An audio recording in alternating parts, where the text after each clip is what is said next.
All right, family. What we're going to do tonight, man, I want to talk to you guys about a topic that we're no stranger to. For those of us who have been around for any period of time, we understand some of the nuances of this topic. And what I'm going to be doing is, as I go through this training, Coach B Walk, I'm going to call on some of the people that are considered veterans and leaders in the business to kind of weigh in on some of the questions and the conversation that we're having about this topic because it's so important. It's so important, guys. It's almost too scary to even talk about because it often gets overlooked for some of the fabulous and the exotic topics to train on, and it can be considered boring to some people, and they kind of shy away from it, right? But we're diving into it in our first training in 2026 because, family, it is that crucial and it's that important for us to approach this year, understanding and knowing what we need to do this year to set things off in the right way in our businesses. But before we do that, a little bit of housekeeping. Guys, I want you, if you are in a place, man, I want you to please turn your camera on, whether you're on your computer, whether you're on your phone, whether you're on your tablet, because I'm telling you guys, these trainings are not going to be as impactful to you unless first and foremost, you have your camera on. So I thank you for joining. I thank you for being on. But now that you're on, guys, I want you to get something out of this next 40 minutes that I'm going to share with you, right? And so what we're going to do starting this year, guys, this is something that we're going to call the 4 pulse principles. The 4 pulse principles, right? And it's presence, it's passion, it's participation, it's production, right? So every training that we tap into on Tuesdays, we want you to be present. Not just with your name on the screen, guys. We want you to be in a place to where you can have your camera on, you can be fully locked in, right? That's what we want. We want to be able to see you. We want to be able to know that you're there, that you hadn't walked away from your device, stuff like that. Now, I know some of you guys, you're on and you're actually at work right now. So, hey, if that's you, that's fine. If you can't be on camera, I totally understand that. But for those who can be on camera, I'm just asking you to just carve out this time one day out of the week on Tuesday to make the commitment to jump on and engage in this training so you can grow and learn more from it. The next thing after present is passion, man. We want your energy to elevate the room. We want you to be excited. We want you to be expressive. We want you to be all of that, man. We want your energy, your good, positive, strong, infectious energy to elevate the room, right? When you're on these trainings. And then, of course, this goes without saying, man, we want you to participate. We want your participation. We want you to get in the chat. Right? We want you to post in the chat. We want you to ask questions. We want you to answer questions that are posed, even if you don't know the answer, man. Just give a response. No answer is an out-of-pocket answer, man. Just make sure that you're, and then we also want you to interact. We want to hear your thoughts. We want to hear your comments, your questions. When the time is right and we're asking for it, we want you to fully be engaged and participate in what's going on. Then last but not least, guys, we want your production. As we do these trainings, the greatest compliment and the greatest feedback that you can give from these trainings is for you to apply them in your business, because that's what we want you to do. We want you to execute what you learn and then get results from that. And then guess what? We want to hear about that too. But presence, passion, participation, and production, we're going to call those our 4 pulse principles. And that's what's going to govern, the spirit of our trainings on Tuesdays. Are y'all with me on that? Give me a thumbs up if y'all with me on that and y'all can buy into that. Man, I appreciate that, teammates. All right. So now what I want to talk about, I want to talk about prospecting with a purpose. Prospecting with a purpose.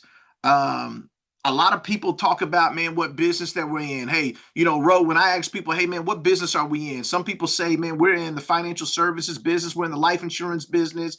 We're in the people business. We're in the investment business. We're in the wealth management business. We're in the distribution business. We're in all of these different businesses. And I'm telling you guys, those are all correct. We do help people in those areas. But when it comes to the business side of what we do, if you can embrace this truth, I'm telling you right now, Tanya, it'll change the way that you move and you shake and the results that you get in this business. Yeah, you're in the life insurance business, investment business, all the different products that we do, you're able to offer those, and that's a business that you're in. But I'm here to tell you, teammates, you are in the prospecting and scheduling appointments business. Let me just kind of let that sit. You are in the prospecting and scheduling appointments business because none of the spoils, none of the results that you desire from this business will happen if you are not prospecting and scheduling appointments. So the sooner that you can embrace that reality, that truth, that I am here to keep my pipeline full of people to go see and schedule appointments with them, I guarantee you, whatever results happen on the back end, it's a byproduct of you fully embracing and those two truths. You're in the prospecting and scheduling appointments business. So what I want to talk about is just one part of that, and that's prospecting, right? And but we're talking about prospecting with a purpose, guys. And so this is going to be a training series that we start, guys. I'm going to talk about prospecting 101, the 4 prospecting pipelines, mastering the referral market. We're going to even get into hosting How Money Works workshops. How about that, man? We're going to talk about the workshop game and how that's a form of prospecting. And then we're also going to talk about using our client relationship management system, CRM, with prospecting, right? And so our vision, as you see at the bottom of the screen, our 2026 vision is building for a bigger impact and income. I want you to have a big impact in 2026 on the people that you serve and the community that you are planted in. And by doing that, guys, I want you to make a big income, right? By doing that. And so the two go hand in hand. So check this out. So here's a question that I have. And I want you guys to participate in the chat on this. This is that 4 pulse print. I want you to participate in the chat. And it doesn't matter if you feel that, hey, man, I don't know, but just put something in there.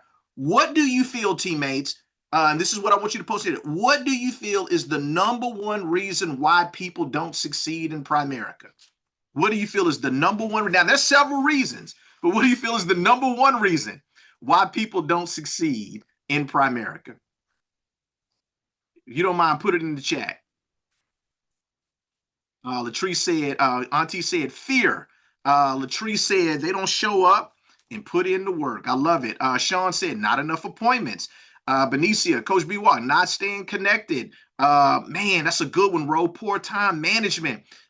Erica, not scheduling appointments. Mom, you said people don't prospect and schedule appointments. You know, Erica, not talking to people. All of these things are fantastic. Every last one of them. I know the list can go on and on in terms of what is the number one reason why people don't succeed in Primerica. But I'm telling you guys, y'all were hitting it on the head. Y'all are running. They run out of people to contact. They run out of people to contact. They might start with a list of people, but this is the number one reason that I've discovered in my 20 plus years in Primerica of why people don't succeed in Primerica. Now, let me say, I guess I probably should have qualified the question. I'm not talking about people who join this business, Tanya, and then they never show up. I mean, it's almost like they go in the witness protection program or they get abducted by aliens and all that. Man, them people, they didn't stand a chance to succeed in Primerica because they never even tried, right? I mean, you got that group of people. I'm not talking about that group. I'm talking about the people who they really give it a shot. Like they show up, they're plugged in, and they're like, yeah, like I really want this to work for me. Now they still managing certain fears and stuff like that, but they're showing that, hey, they want to give it a good solid effort or a decent effort. They're part-time, they're spare time. The reason why those people don't succeed, guys, this is the reality. What I've discovered is that they run out of people to contact. They run out of people to contact. And when they run out of people to contact, they're kind of stuck in they're dead in the water. They're stuck. They've hit a wall. And they say, well, what do I do now? I don't have anybody to contact. I'm willing to contact. If I had people to call, I don't have anybody to call. And the people that I have called, they've given me their answers. I know where they stand. Where do I go from here? And then sooner or later, their activity slows to a crawl. Then it becomes non-existent. They don't necessarily quit the business. They quit doing the business. And then before you know it, man, they say, hey, you know what? I'm going to bow out. And a lot of them bow out gracefully. So that's the number one reason that I've discovered why people don't succeed in Primerica. This is the next question. What's the number two reason why people don't succeed in Primerica? You don't have to respond to this one. I'm going to give it to you. They don't prospect and schedule appointments long enough to win. They don't do it long enough. And I'm going to tell you something, teammates. Prospecting is about names and phone numbers. It's about contacts. It's about inventory. It's about people, right? And so, how do you go about getting people? Where do my people come from? So, oftentimes, when I'm bringing a new person on board, Erica, one of the main questions that people ask me, what do y'all think one of the main questions people ask when they're interested in the opportunity and we're telling them about it?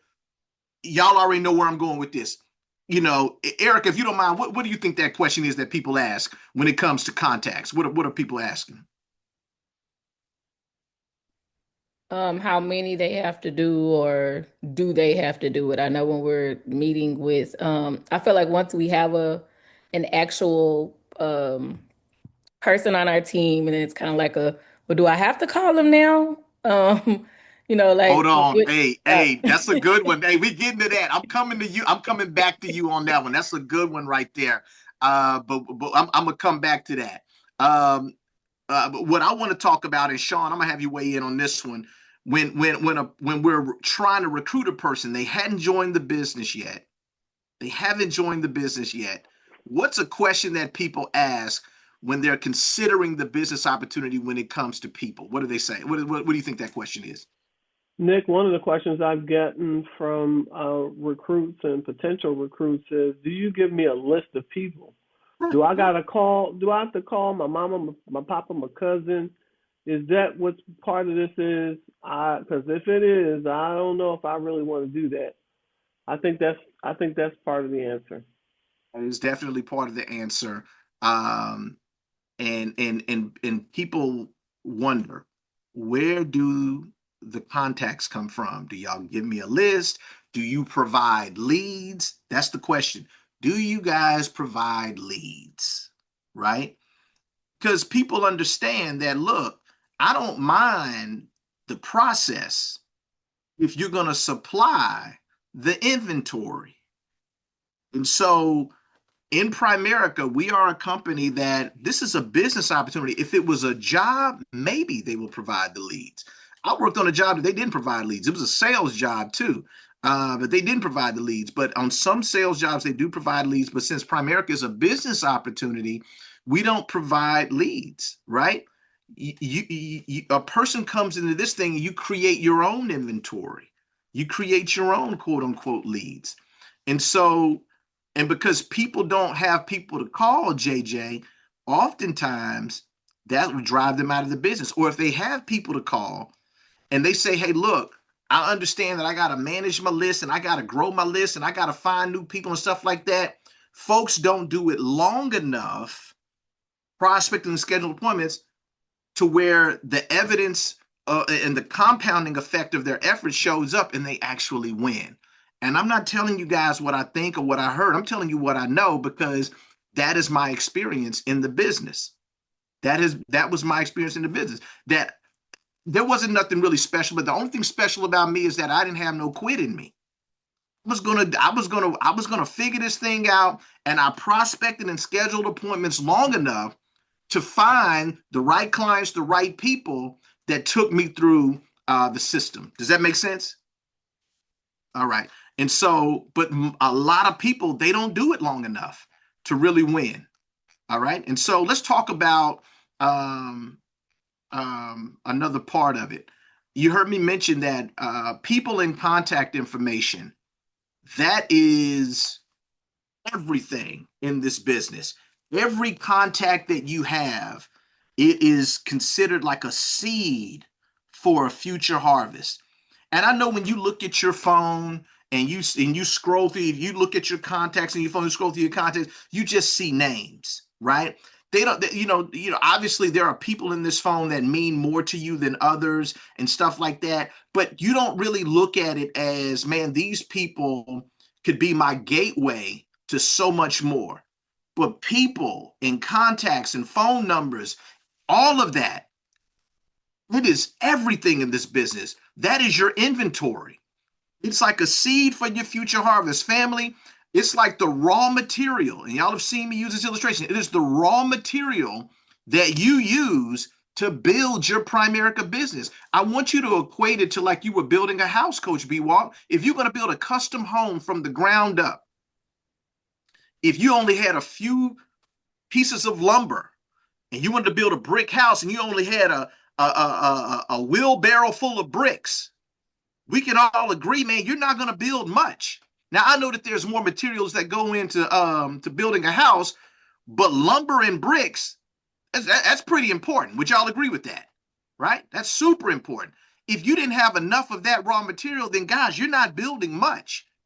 And so I want you to look at contacts as the raw material that we use to build the business. Now, here's the thing. This is where people can get caught up. Well, Nick, I got phone numbers, I got contacts, but man, I don't know who's gonna say yes and who's gonna say no. And you know what, family? Let me give y'all a secret.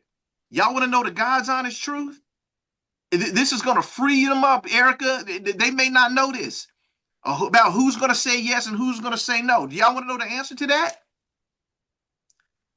I don't either. We don't either. We don't know who's going to say yes and who's going to say no. We don't know either, right? And so, you know what, guys? Let's find out together.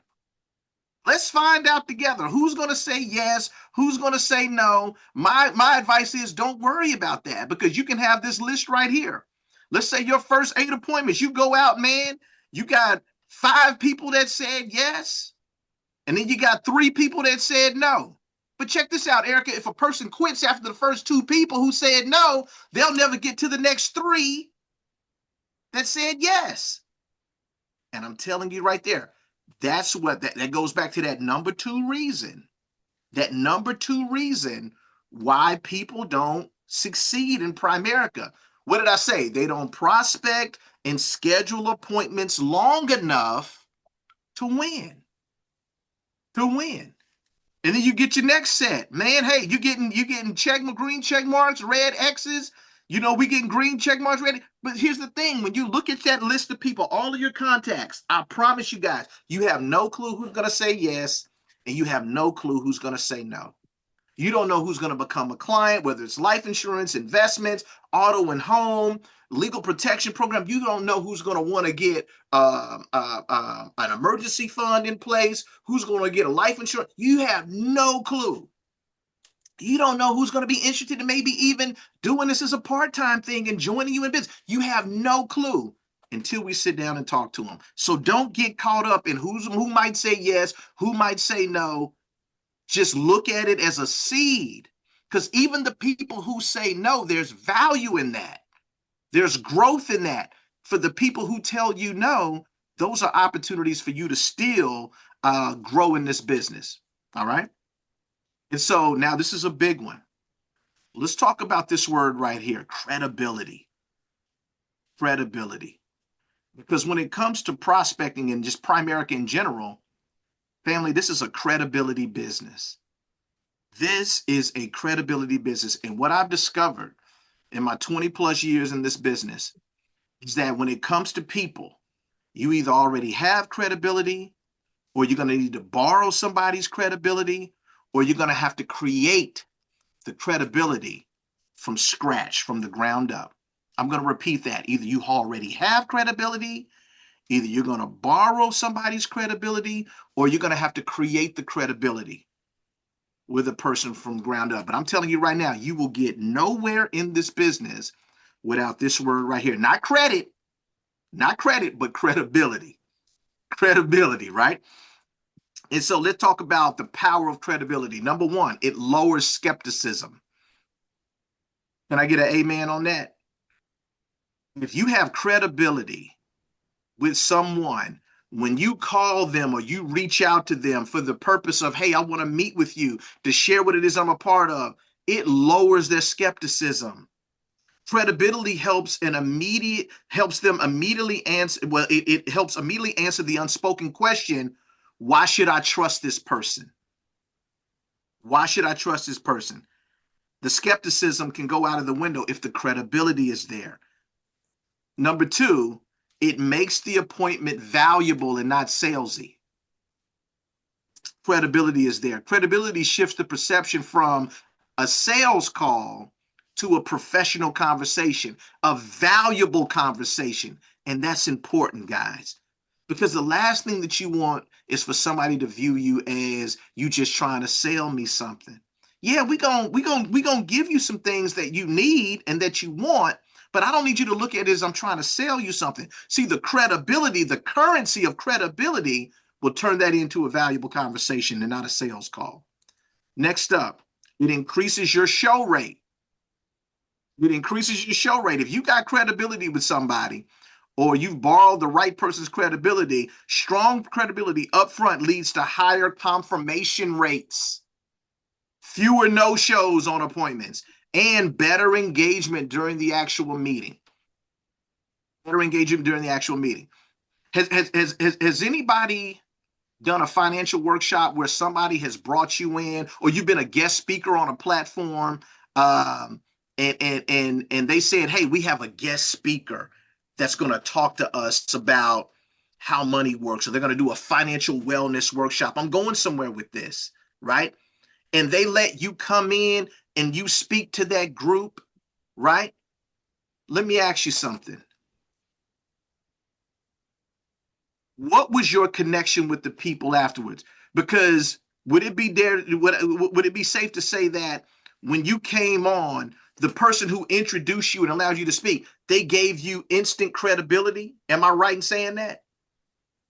And so that way, when you try to connect with the people afterwards, it's an easier process to connect with them because they said, hey, if so and so allowed them to speak, or if the organization allowed them to speak, then this must be somebody that I need to listen to, that maybe I can trust, so on and so forth.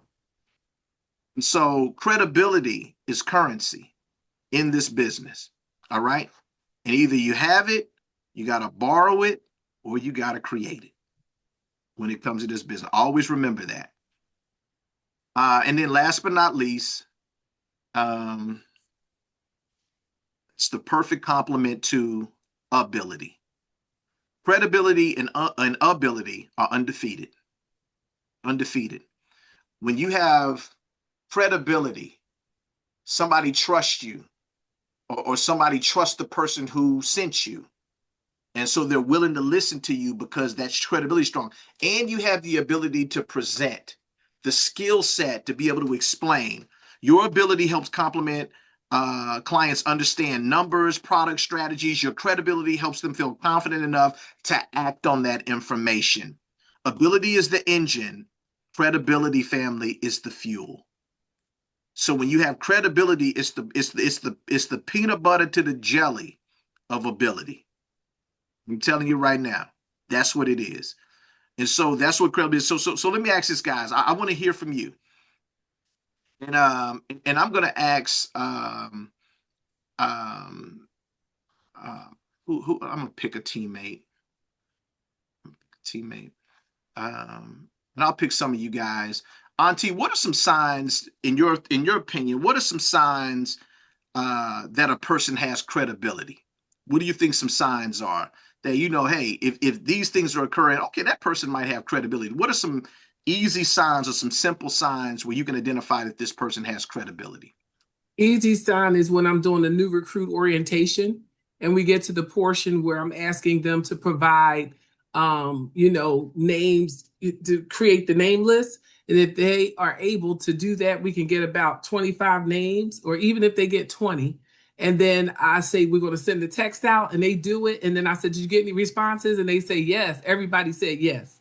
That lets me know we're kind of on track. That we're on track. I mean, that's an easy sign in the very beginning. Absolutely. I agree with you 100%. Mom, if you don't mind, I want you to weigh in too. What are some signs that you say, hey, you know what? I mean, this person might have a little bit of credibility. Oh, you on mute, Mom. Okay, so in addition to that, once they start executing what Jackie just said and how they have get a response from the people who we actually call, right? Um, And some people like, okay, since it's you, I'll do it, right? Not knowing exactly what it is, don't want to do it, but they'll do it just because it's the person that they know, they respect, and or they love, right? And then sometimes you'll get a response that's not may not be very positive with regards to the person. Like, what are you up to now? Like that type of response. So it's how their prospective client may respond to them or their family member. So as to whether or not they have credibility with the people that we're calling. Facts. Facts. If a person, first of all, this is, and thank you, Auntie, and thank you, Mom, for those responses. I agree with you all 100%. To add to that, if a person is having a problem, now this is for a new recruit, if they're having a problem putting together a name list, sometimes, not all the time, sometimes that might be a reflection of the strength of their credibility with people. It might be a reflection of that. Now, sometimes it can be fear. We'll talk about that here in a second. But sometimes it could be a reflection of that. And let's just say, to go even a step further, and this is where the rubber really meets the road. If they have a problem scheduling appointments with people on their list, that could be a reflection of the credibility or the lack thereof that they have with the people on the list. Or if they schedule appointments and their appointments are not showing up, they're canceling, they're rescheduling, they're no calling, no showing. Guys, I'm telling you. And let me tell you something. It ain't always the person's fault. They could be a great person, the new recruit, but it's just the people that they are connected with, they just don't have a strong enough credibility with them. They don't. And so that's part of it. Or sometimes um, if you get a referral, Auntie, I'm coming to you. If you get a referral and you call the referral and the person is like, you say, hey, may I speak to Travis? Yeah, this is Travis. Hey, Travis, this is Nick Bracey. I got your number from James Hilliard. Did he tell you that I was going to call you? Yeah. What you want? What's up? James gave you my number? What's going You like, oh, Lord, here we go. James does not have strong credibility with Travis. And now it shifts from me having to borrow that credibility to now I got to create it. You know what I'm saying? And so, Auntie, did you have more to say on that? Did you have something to say on something else? That was actually the question I was going to ask you to talk a little bit about how to create credibility. I Creating was going to. credibility. Yes. Mm, Okay. But you know what? Creating credibility is it is a delicate dance. First of all, you got to approach people with the right intention. If you are in this business because you just trying to slang some life insurance and make some money and all that type of stuff, it's going to be very challenging for you to create credibility. I think that people can smell that and sniff you out, right? If your intention is I truly want to serve these people and all of that good stuff, then you lead with your heart. You lead with the spirit of, hey, I'm here to serve you. Hey, James did give me your number, Travis. I apologize. Maybe he didn't give you a heads up. But listen, brother, let me talk to you real quick. The reason why I'm calling is because of this, this, and this. And then you start talking to them. And I'm telling you right now, I've had people say this to me is that, man, I don't know what it is, but I hear something in your voice and the way you approaching me that I think that you're sincere about what it is. So I'll listen to you. I'll talk to you. I don't know. Maybe this is a sign. Maybe this is a sign out here. So you got to create credibility just through your energy, your approach, being confident in knowing that you are there to be a blessing to people, and it doesn't hurt to help people understand that um, you know you're not there just to make a sale. Because I tell that to people too. Hey, listen, um, I'm not here to waste your time. I'm not here to waste my time. I guarantee you there's going to be somebody. Just being confident like that. That's a good way to create credibility. And if somebody else has something that they want to add to that, feel free to weigh in and talk about that. But it's just one of those things to where I've been doing it for so long. And it's like my mom, I asked my mom, how you cook that? She like, I don't know. I don't know these recipes. I just kind of do it. Right. It's just it's just what I do. I don't know what the recipe is, so to speak, but it's just something that I'm able to do is to create credibility from scratch. Yeah. And let me tell you Another something. This thing I is wanted to say. Oh, I'm go sorry. ahead, mom. No, no, go ahead, mom. Oh, I Go think you ahead. were asking. So when you talk about the word confidence, and I just think that's important for the field trainer along who's working with, I'm sorry, the new recruit. So confidence doesn't mean cockiness, nor does it mean you know it all. But if you come with, like, you're not trying to sell them on something too, if you come with that confidence, like you know what you're talking about, and you're confident in a Primerica, or at that time they may not know it's Primerica, but the business that you are in, I think that does bring forth that credibility as well. I've seen that work just from the experience. Like you're not feeling like sheepish or afraid, like or not confident about about our organization. So I think confidence goes a long way as well. Yeah. Yep, And that I comes agree. I with, I just guess, more experience as well. Hmm. Yeah, I just Yeah. wanted to add that Go with for it. credibility, what I found, I've actually had two prospects at the time who are now clients tell me that they didn't trust anyone. They didn't know me. They were a referral to me from someone else, and they told me straight. They was like, I don't really trust anybody, and I'm not sure. And I said, that's perfectly fine because I don't either. I said, but let me just share with you how I can help you and your family. And we will focus on a strategy and create a plan. And once I began to share the information confidently, thoroughly, now they refer people to me. So, creating that credibility is like Roz was saying, the confidence, know your business and be honest. I think honesty is key too. Being authentic and honest, not coming off like you some slimy salesperson. I think honesty is key because people, like you said, Nick, they can smell when it's, not authentic. Um, and I'm gonna throw this out there, Coach B. Walk. Did you also hear that that unspoken competence in there? Like you Yeah, got like that's is there just that's yeah. kind of what I was wanting to talk about is understanding your business is important, right? And that goes to the newest person on the call because a lot of times I think that's what starts to happen is, we get recruited, we get licensed, but we don't learn our craft. Right. And for me, it was so important coming in as a new recruit for me to learn my craft because we're going to come across different individuals where a lot of times people, if they do know you, that credibility is already there. People may be buying the product because of you and the relationship they have with you, but they're not going to buy that product if you don't know your craft, right? Nick could have been sitting in the room with me, or I know that the time Nick, when I first got licensed, and that IUL with Maria and her husband, had I not known some of the stuff or listened to what Nick was saying, and then also did my own research, also played with my back office, also knew the presentation, also knew how to do the app,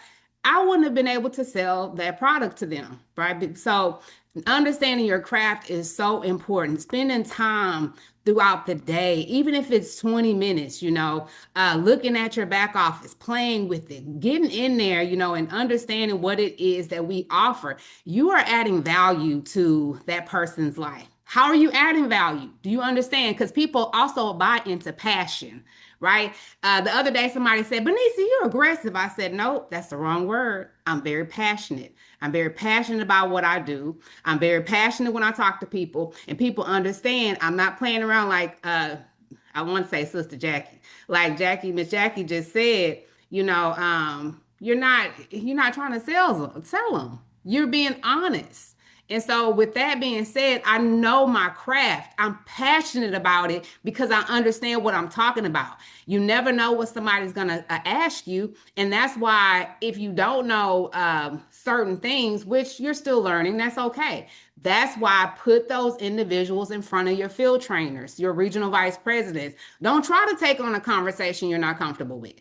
Okay. And so, also, I feel like this, Nick, a lot of times people kind of get stuck because when we're moving fast at first, and then we stop putting them in front of the regional vice president. We stop making those appointments, which is what somebody said earlier. But putting them in front of your field trainer is what's going to help you to learn this business more. It's going to help you to be able to duplicate yourself and teach it to other people. But when you try to kind of keep it to yourself and do those things, you're missing out. You're missing out on so much more than what you need to learn. This business is designed a certain way as a system.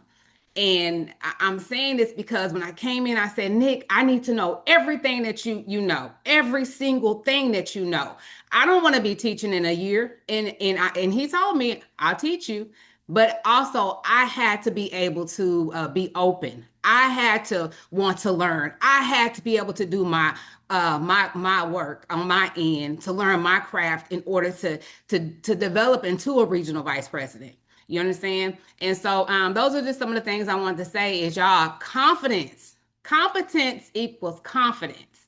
And so learn your craft. That is so important. And when you learn your craft, competence equals confidence equals appointments, y'all, and appointments equals compensation. And I know it's another C versus what I say usually, but y'all, that's going to be one of the main keys to this business is learning your craft. You hit the nail on the head, Coach B. Walk.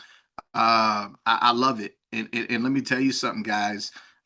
Just to kind of piggyback, Coach B. Walk, if you don't mind, I'm going to piggyback on something that you just said and you shared with the team about, sometimes we can stray away from the reservation a little too soon.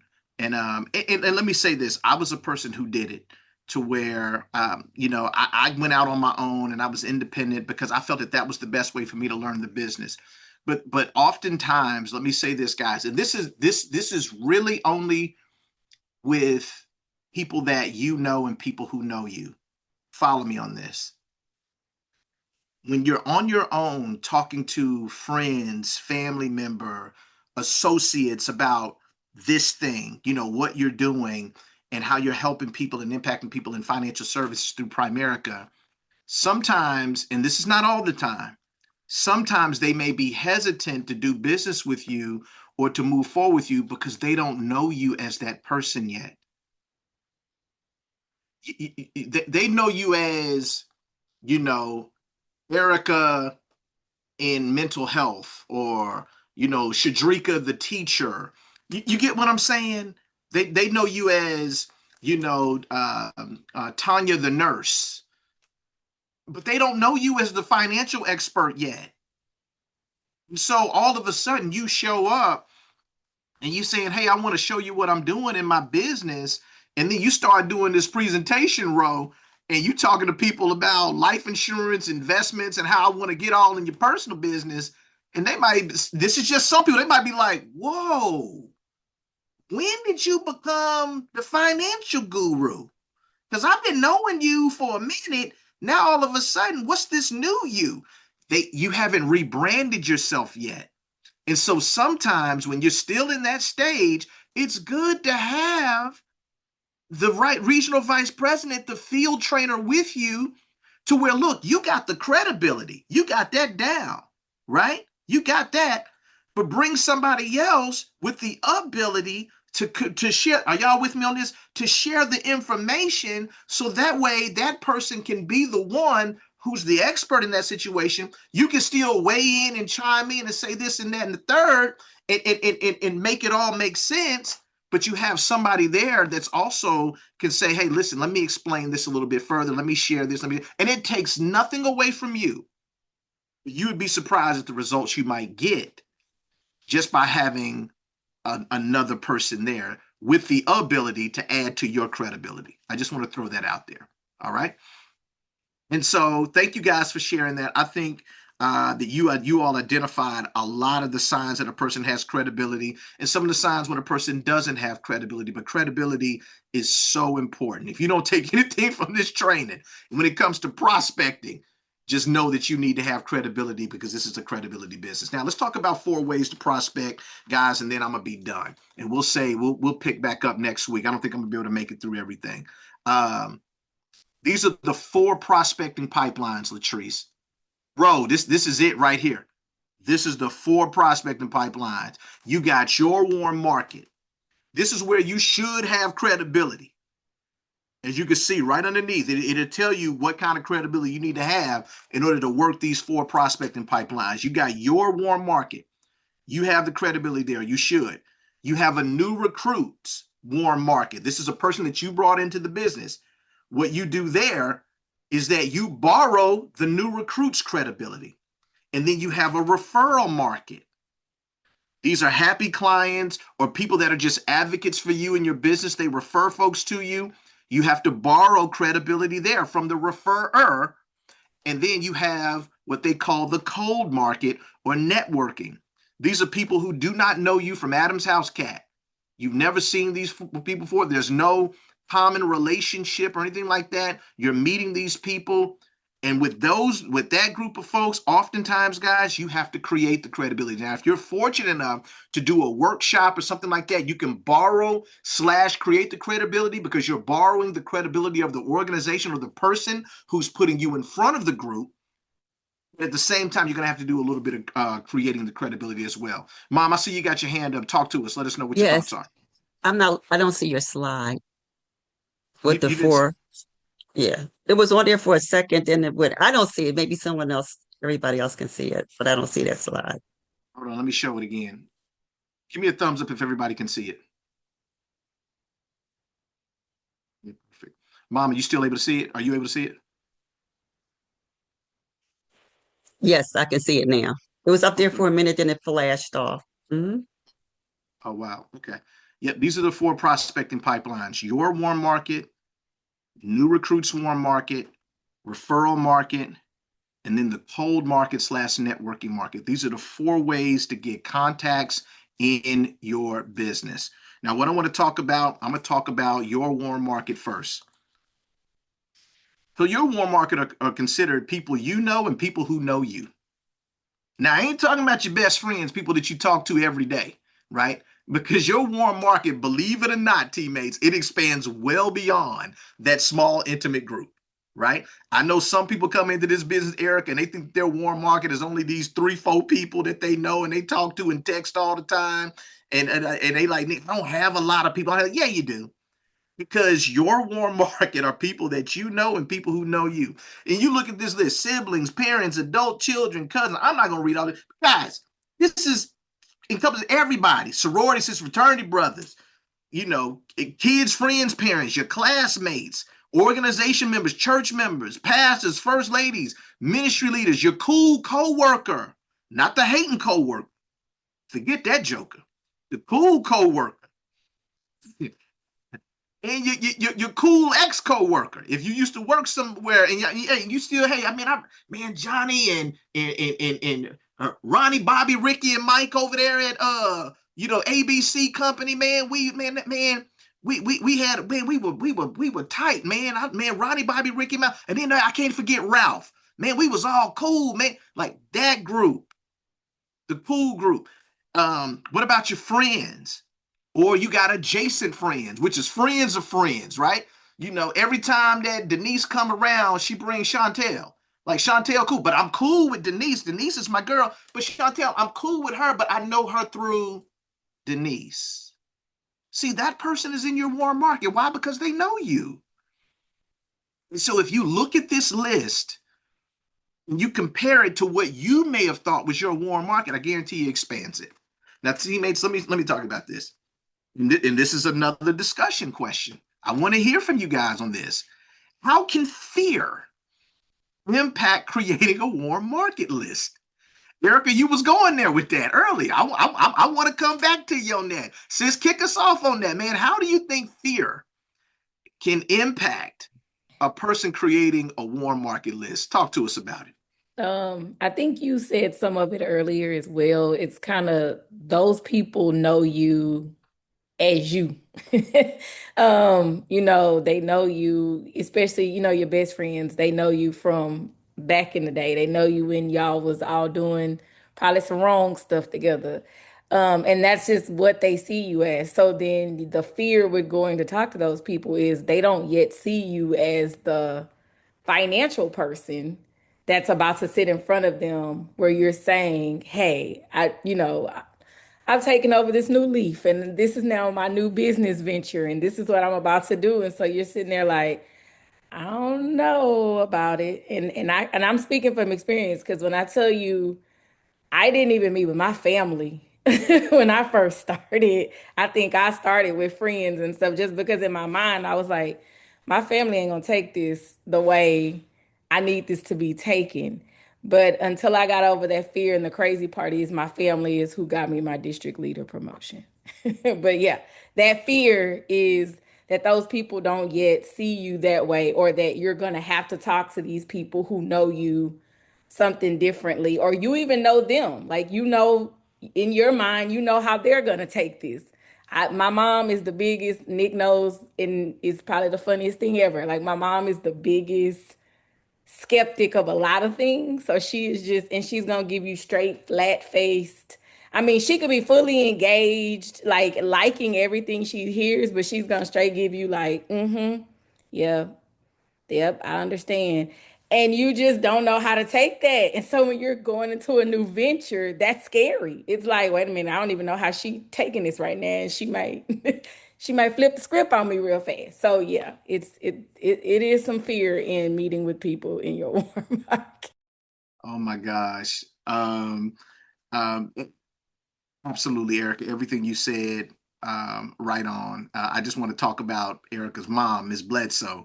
She right. Don't I told Miss Bledsoe, or I told Erica, I was like, man, I never play poker with your mom. When I tell you, you sitting there talking to her, Sean, I was giving her my best 1-2 combination. Y'all remember that scene from Five Heartbeats when Sarge told Dresser to give him his best combination? I don't know if y'all remember the movie, but Dresser, he was like, 1, 2, 3, ah, ah. Sarge was just sitting there with that straight face looking at his move. Boy, I was giving Miss Bledsoe my best kind. This just recently happened.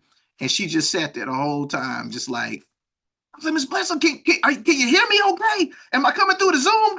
I was like,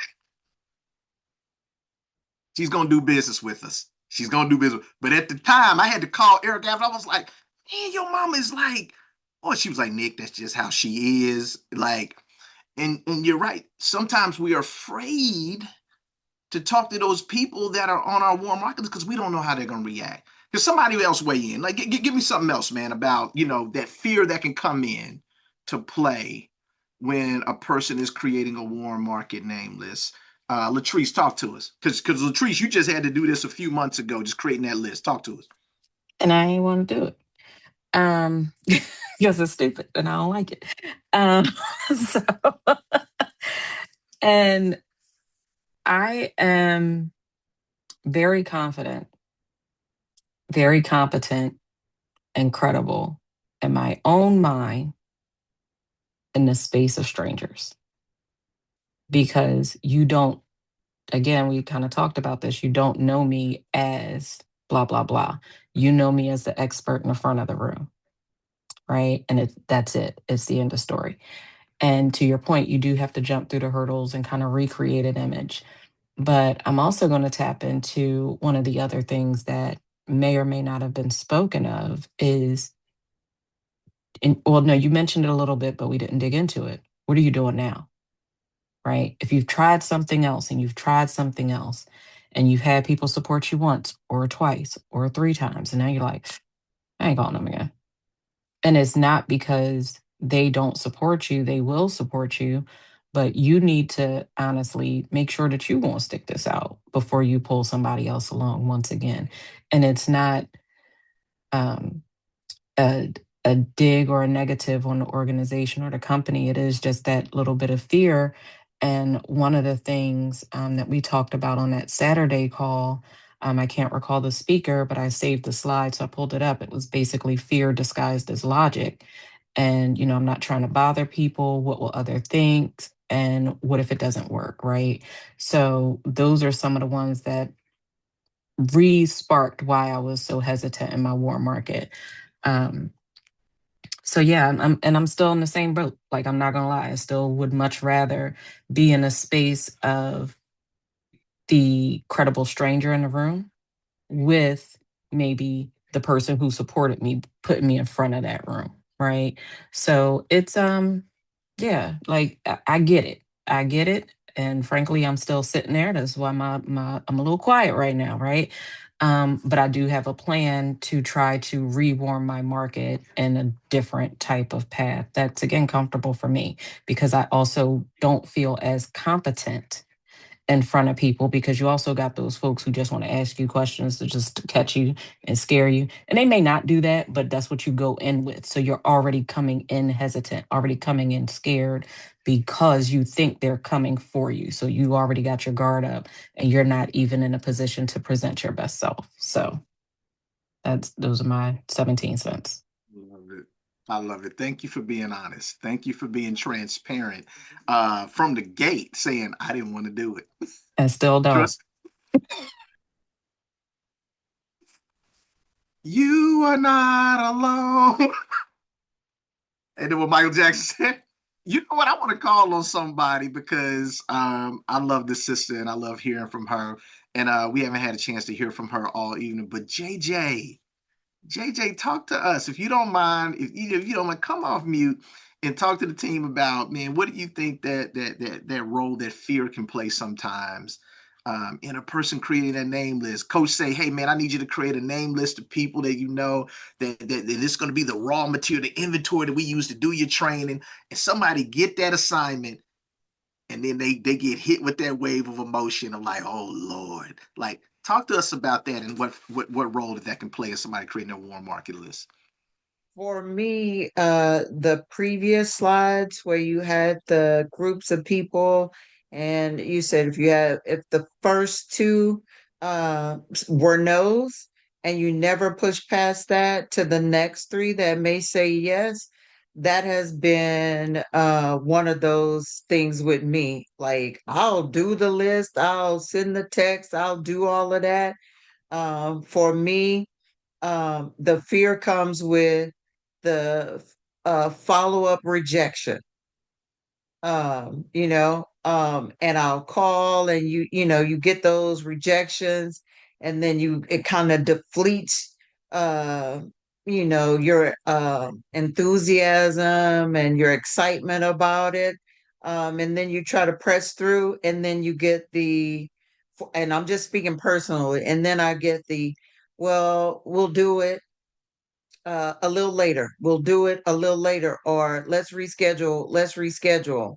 So I think it just comes from detaching emotionally from the no's and the pushback and the setbacks, and just allowing yourself to just. When they were talking, I said, I get spam email every day. I'm going to have to be in that mindset that I just push that information out and not be attached to the yes or the no, and just keep doing it. And I remember when I first started, and I was talking to my wonderful coach, B Walk. I gave her the story about the waiter with the coffee. They're not invested in your yes or no. Their whole objective is to do the task and to ask you if you would like a cup of coffee. How many times do they come by and ask us, would we like a cup of coffee, a refill, or water? They're not attached to the yes or the no, the response. Their job is, while you're there, to offer. So it's up to us to accept or reject. So that's where I'm at. I love it. I love it. Thank you so much for that. B Walk, you got something to say about that because that was powerful. Thank you so much for that, JJ. I can appreciate JJ with you saying, I'm listen. It's up to me to offer, right? And removing the emotions that's behind the business. Trust me, we all have experienced it. Nick, did you experience it? Have little emotions behind it? I can't believe you Love it. told me now. All And of we've it. been Yep. rolling with each other. Those are the thoughts that go through your mind. But then you have to remove yourself, right? Your emotions. And it may sound easier said than done, but the actuality is that Someone else's no, that may mean yes later on, right? JJ, you didn't initially tell me yes, but I kept putting stuff out there. I kept, because you saw I have a post that says, my job is to promote my business daily, every day. And so you saw it and you kept watching it. And you were like, well, wait a minute. She posting again? And you may not have met with me then, but guess what? Something in you made you say, you know what? I want to see what she is doing. Let me hear her out. Then you got involved. Same thing. Look at it like that. There are family members. Family members, y'all. I want everybody on the call to know this. My sister did not have a meeting with me until I became a regional vice president, y'all. Right? And so I had her name down. I talked to her. She never met with me. That's okay. Because I had to remove my emotions. She is a client. Now she even joined me in business, y'all. Became a client. She's an investment client. She's an insurance client. I've gotten several clients from her. She talks about me when I'm not in the room. But of course, I had to build that credibility where Nick just said, they saw me as the teacher. They saw me as this. They saw me as, oh, you may have tried Organo Gold or Mary Kate in your early 20s. She's just going to do this for a little while. This is a phase she's going through. But guess what? I showed up and I showed them something different. And she went ahead and she became my client. That's the same thing for other people. I have a line sister, Mara, who did not join me in business. Well, she joined, I think, early on, left, came back. She's still licensed. Okay. And so when she writes business here and there, that's fine. But it's gonna be like that. But you have to make sure that, hey, I'm planting my seeds. We already know the word says we plant the seeds in the different seasons, then you reap the harvest in the next, right? So continue to plant the seeds. Don't forget what that word says. I know you're a woman of your word. And so y'all, everybody on this call, plant the seed. Just do your job. Do your job. And I've talked about that before in the past on a meeting with you guys where we were talking about this, and I said, hey, your job is to just to deliver.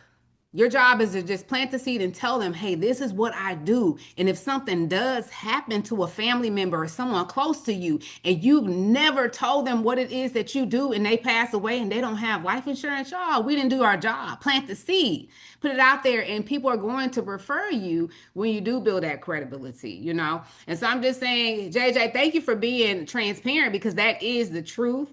But just continue planting the seed and understand that when you walk away from them, you've done your job. And it may not be a yes today, but it could possibly be a yes tomorrow. Okay. I love it, Coach B Walk. And teammates, I'm telling you right now, my experience with that is a lot of times people who I know that may have told me no in the beginning, it really truly was a not right now. And as they saw me in the business, committed, working, passionate about what it is that I do, and I was taking it serious, and they started to take me serious, especially through conversations we would have. They're like, "Oh man, you really know what you're talking about," and then they became a client. Sometimes, you know, the people who are closest to you, they got to kind of feel you out first. And so don't be offended by it. Count it all joy. I promise you, the spoils of some of those opportunities will come later rather than early in your primary career. All right. So with that being said, teammates, I know we're 4 minutes over. I thank you guys for being able to tap in tonight. What I'm going to do is I'm going to stop the recording right now. I'm going to upload this and you'll have access to it no later than tomorrow. And I'm if you have any questions about it, just let us know. We'll be able to break some stuff down offline. But this is the first installment of a series that we're going to be doing, and we'll pick things back up next week where we left off.